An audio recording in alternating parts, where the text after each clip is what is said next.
ठिकाणी मार्गदर्शन केलं आणि जनतेला त्यांनी सांगितलं की महाविकास आघाडी सरकार आल्यानंतर जे त्यांनी वचननामा त्या ठिकाणी जाहीरनामा प्रसिद्ध त्याविषयी आम्ही आमचं सरकार जनतेसाठी काय करणार आहोत हे त्यांनी त्या ठिकाणी आपल्या मार्गदर्शन महायुती सरकारने किती दिशाभूल केली जनतेची किती भ्रष्टाचार फोपवला हे त्या ठिकाणी त्यांनी जनतेला त्या ठिकाणी सांगितलं। महायुतीचे उमेदवार म्हणतात की आम्ही हदगाव हिमायतनगर मतदारसंघात 2000 कोटी रुपयाचा निधी आणलेला आहे।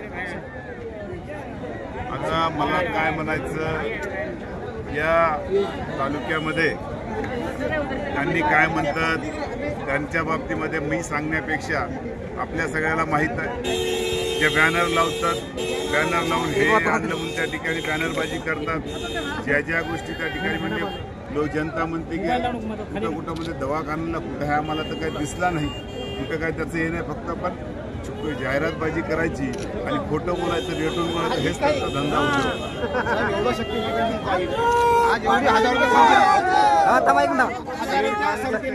गाडी आली जाऊ द्या जाऊ द्या।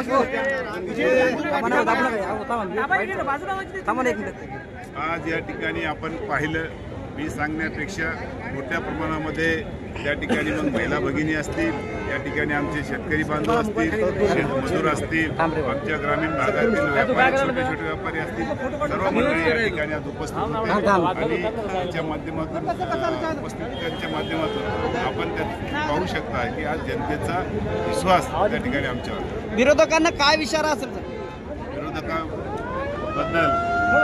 जे काय बोलतात त्याच्यामुळे त्यांना पण मला तोंड खराब करायचं।